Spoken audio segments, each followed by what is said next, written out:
Hello and नमस्ते everyone, welcome back to my channel बिना best. I hope आप सभी बहुत अच्छे होंगे। तो जैसे कि मैंने अपने पिछले वीडियो में आप लोग के साथ शेयर किया था कि हम नए शहर और नए घर में आ चुके हैं। तो आज के इस वीडियो में मैं आप लोग के साथ शेयर करने वाली हूँ कि मैंने किस तरीके से इस घर में सारे सामान की अनपैकिंग की, कैसे इस घर को सेट किया एंड ऑर्गेनाइज किया। तो चलिए फिर स्टार्ट करते हैं आज के इस इंटरेस्टिंग से वीडियो को। तो फाइनली हम लोग भटिंडा शिफ्ट हो चुके हैं और जिस बिल्डिंग में हमें क्वार्टर मिला हुआ है उसमें टोटल 3 फ्लोर हैं और बिल्डिंग के आगे भी काफ़ी ओपन एरिया है एंड बिल्डिंग के जिस बगल में काफ़ी बड़ा पार्क है। तो बच्चे यहाँ काफ़ी ज़्यादा एंजॉय कर रहे हैं।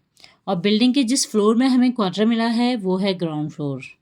और क्वार्टर के आगे ही काफ़ी बड़ा गार्डन एरिया भी इस बार हमें मिला हुआ है, तो इसकी मैं अलग से वीडियो आप लोग के साथ शेयर करूँगी। और जब हम यहाँ आए थे उससे एक दिन पहले हमारा सारा सामान यहाँ आके पहुँच चुका था। और जितने मेरे प्लांट्स थे वो हमने यहाँ पे बालकनी में रखे थे, तो बालकनी भी काफ़ी बड़ी हमको मिली थी।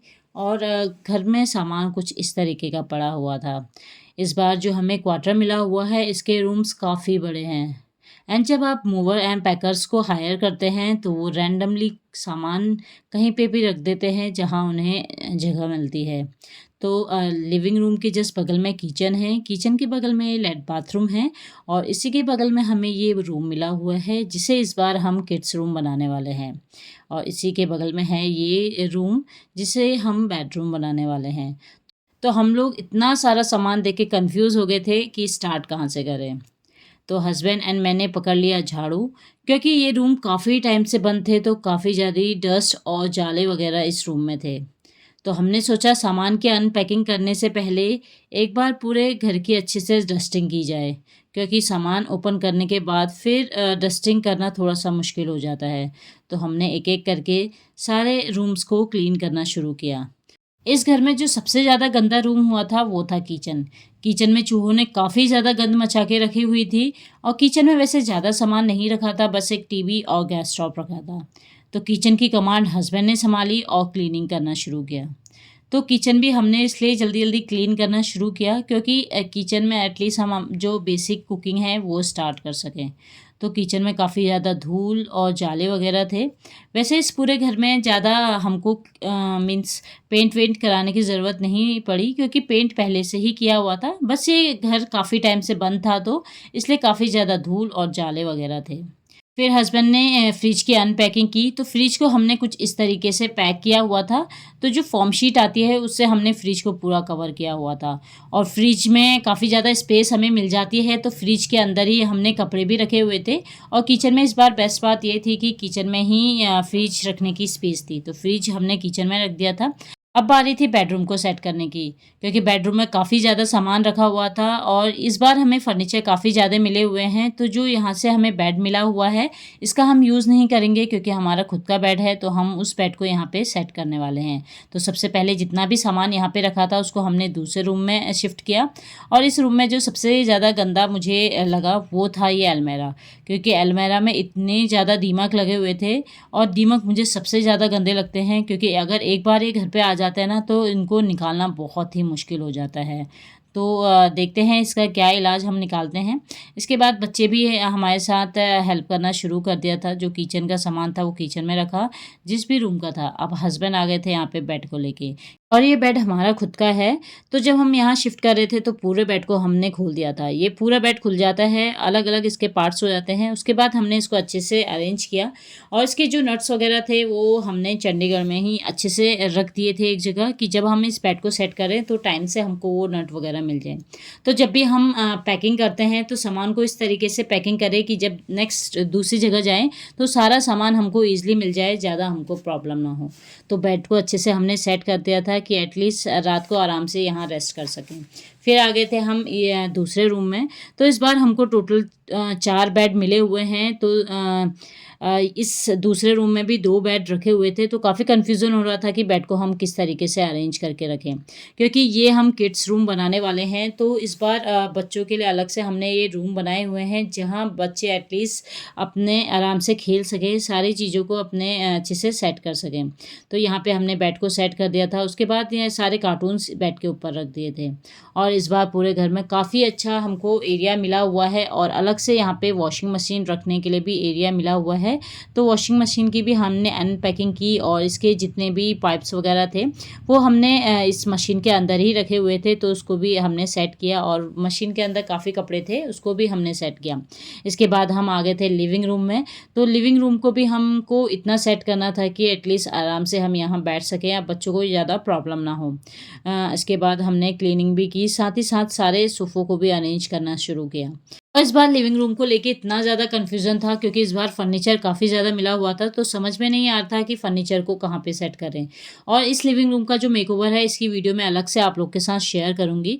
तो सारा काम करते-करते काफ़ी ज़्यादा रात हो गई थी और काफ़ी ज़्यादा हम लोग थक गए थे।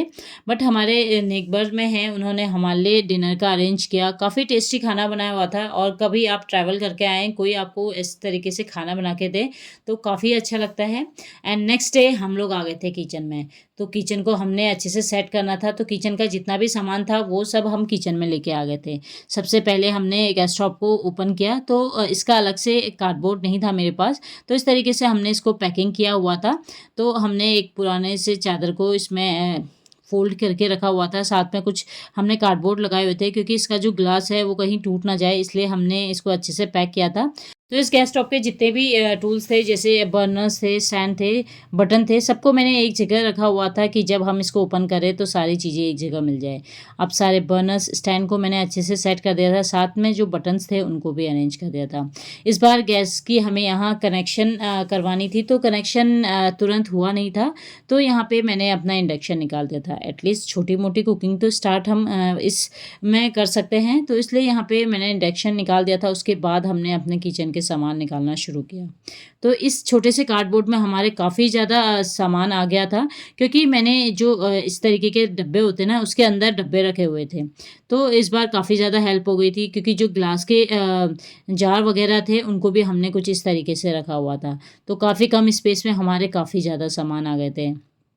तो इस तरीके से किचन के जितने भी डब्बे वगैरह थे दाल वगैरह के, उसके अंदर मैंने कुछ इस तरीके से रख दिए थे, तो काफ़ी छोटी स्पेस में हमारे काफ़ी ज़्यादा डब्बे आ गए थे। तो किचन को भी सेट करना बहुत ही ज़रूरी था, तो एक-एक करके हमने सारे सामान को सेट करना शुरू किया। तो यहाँ पे हस्बैंड भी आ गए थे, तो हस्बैंड भी ने भी काफ़ी हेल्प की मेरी किचन में। तो एक-एक करके हमने सारे सामान को सेट किया। रैंडमली अभी हमने ऐसे ही रखा हुआ है क्योंकि अभी इतना आइडिया नहीं मिल पा रहा था कि सारे सामान को हम कैसे सेट करें, तो बस इतना सेट किया है कि सारा सामान हमको ईज़िली मिल जाए, हम अपनी छोटी-मोटी कुकिंग शुरू कर दें। और इसके बाद जितने भी एक्स्ट्रा सामान थे उसको भी हमने अलग से एक बॉक्स में रखा हुआ था। तो किचन के सारे कार्टून्स जहाँ जो हमने रखे हुए थे सामान के, यहाँ पे हमने सबको सेट किया। और इस बार तो हस्बैंड को किचन में इतने सारे बर्तन नए दिखे कि जो आज तक उन्होंने देखे ही नहीं थे। तो सारे सामान को हमने निकाला, तो जितने भी कार्टून्स हमने बनाए थे सब में हमने लेबल कर लिया था बाहर से कि किचन के सामान कौन से हैं। तो ईज़िली हमको सारे सामान मिल गए थे, अच्छे से सारे सामान सेट हो गए थे। तो जब भी आप किचन की पैकिंग करते हैं तो कोई भी सामान रैंडमली ऐसे बिल्कुल ना रखें कहीं पे भी। तो एक जो कार्टून होता है उसमें किचन के ही बर्तन रखें।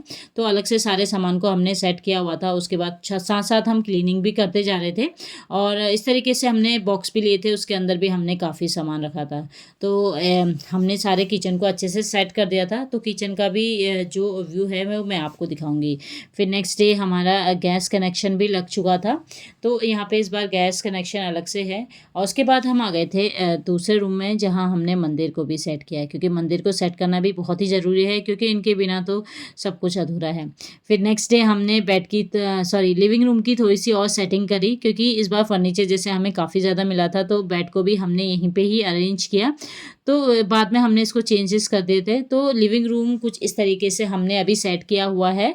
और इस लिविंग रूम की जो बेस्ट बात है कि यहाँ पे जो विंडोज़ है काफ़ी बड़े-बड़े विंडोज़ हैं, तो काफ़ी अच्छी रोशनी रूम में आती है। और लिविंग रूम का जो मेकओवर है इसकी वीडियो मैं अलग से आप लोग के साथ शेयर करूँगी। काफ़ी अच्छे से मैंने इसका मेकओवर किया हुआ है और जितना भी डेकोरेशन का सामान था वो मैंने इस तरीके से अलग से कार्टून में रखे हुए हैं। टोटल 3 कार्टून में हमारा जितना भी मेकओवर का सामान था वो आ चुका था। लिविंग रूम के जस्ट बगल में ही है हमारा किचन। किचन को भी अभी हमने एटलीस्ट ऐसे सेट किया हुआ है कि हमारा खाना वगैरह यहाँ पे आराम से बन सके। और किचन में इस बार की फ्रिज रखने की भी काफ़ी अच्छी स्पेस मिली हुई है, तो किचन में ही हमने फ्रिज रखा हुआ है। इस बार जो काउंटर टॉप है वो हमें 2 मिले हुए हैं दोनों साइड और नीचे के साइड सामान वगैरह रखने के लिए मिला हुआ है। इस बार किचन में भी बालकनी है, तो ये डोर बालकनी का ही है और हमने सारे सामान को सेट कर दिया था कि हमारा खाना वगैरह यहाँ पे बन सके। तो ये दूसरा काउंटर टॉप है जिस पे हमने गैस स्टोव वगैरह रखा हुआ है। यहीं पे जो डेली के बेसिक मसाले हैं वो भी मैंने अभी यहाँ पे ही रखे हुए हैं। तो इसका मेकओवर भी अलग से मैं आप लोग के साथ शेयर करूँगी। तो इस बार किचन काफ़ी मीन्स काफ़ी स्पेस मिली हुई है किचन में सामान वगैरह रखने के लिए। तो इस तरीके से किचन को अभी मैंने सेट किया हुआ है। तो वैसे किचन में स्पेस छोटी है बट सामान रखने के लिए काफ़ी ज़्यादा स्पेस मिली हुई है। किचन के ही जस्ट बगल में है बाथरूम है, इसके बगल में वॉश बेसिन है जहाँ सामने मिरर भी लगा हुआ है। तो यहाँ पे अभी मैंने कुछ प्लांट्स वगैरह रखे हुए हैं। इसी के बगल में है टॉयलेट और यहाँ पे काफ़ी अच्छी स्पेस मिली हुई है। तो शू रैक और साथ में हमने वॉशिंग मशीन भी यहीं पर सेट किया है क्योंकि वॉशिंग मशीन के पाइप्स और जो पानी का कनेक्शन है वो यहीं पर है। इसी के जस्ट बगल में है ये रूम जिसे हमने इस बार बच्चों का रूम बनाया हुआ है और यहाँ पे सारे टॉयज़ हमने इस बार ओपन कर दिए हैं जो कि 1-1.5 साल से बंद थे क्योंकि दूसरे जो इससे पहले वाला क्वार्टर था उसमें ज़्यादा ही स्पेस नहीं थी। तो इस बार बच्चों के भी काफ़ी टॉयज़ वगैरह रखे हैं। तो इस रूम में बच्चे चाहे जो करे, जो खेलना है उनको वो यहाँ पे कर सकते हैं। और इस बार तो स्टोरेज के लिए काफ़ी अच्छी स्पेस मिली है, ऊपर भी स्टोर रखने के लिए है और अलमीरा भी काफ़ी बड़ी-बड़ी मिली हुई है। तो सामान काफ़ी ज़्यादा आ गया था। इसी रूम में मैंने मानी का भी स्टडी रूम बनाया हुआ है। तो यहाँ पे भी मैंने काफ़ी चेंजेस किए, कन्फ्यूज़न हो रहा था कि किस तरीके से हम यहाँ पे अरेंज करें। तो साथ में बच्चों के टॉयज़ भी रखे हैं, साथ में स्टडी टेबल रखा हुआ है और इसी रूम में हमने मंदिर भी बनाया हुआ है। मंदिर को भी हमने इसी रूम में सेट किया है और जो यहाँ पे अलमीरा देख रहे हैं ये भी हमको यहीं से ही मिला हुआ है। तो इसी के नीचे हमने अलमीरा रखी है। अब चलते हैं दूसरे रूम में जिसे हमने अपना मास्टर बेडरूम बनाया हुआ है और इस बेड को हमने कुछ इस तरीके से यहाँ पे अरेंज किया हुआ है। और हर रूम में काफ़ी अच्छी बात यह है कि काफ़ी बड़ी-बड़ी विंडोज़ मिली हुई है। तो काफ़ी अच्छी सनलाइट रूम के अंदर आती है, काफ़ी अच्छी रोशनी रहती है। और इस रूम में भी स्टोर के लिए काफ़ी अच्छा मिला है, ऊपर स्टोरेज के लिए मिला है, साथ में अलमीरा भी काफ़ी बड़ी मिली हुई है और विंडो भी काफ़ी अच्छी है यहाँ पे। तो इस तरीके से मैंने बेडरूम को सेट किया है और यहाँ पे हमें ड्रेसिंग एरिया भी मिला हुआ है। तो जितना भी सामान था सबको अभी हमने सेट कर दिया है। कुछ सामान ऐसे बंद पड़ा हुआ है, कुछ सामान को हमें ओपन करना है। तो इस तरीके से मैंने बेडरूम को सेट किया हुआ है अभी के लिए और इस रूम का मेकओवर मैं आप लोग के साथ अलग से शेयर करूंगी। तो आज के वीडियो में इतना ही। आई होप आपको मेरी आज की वीडियो पसंद आई होगी। वीडियो पसंद आई तो वीडियो को लाइक कीजिएगा, शेयर कीजिएगा एंड कमेंट में ज़रूर बताएगा कि आपको कैसा लगा मेरा ये नया सरकारी घर। तो मिलते हैं नेक्स्ट वीडियो में, तब तक till then take care and bye bye.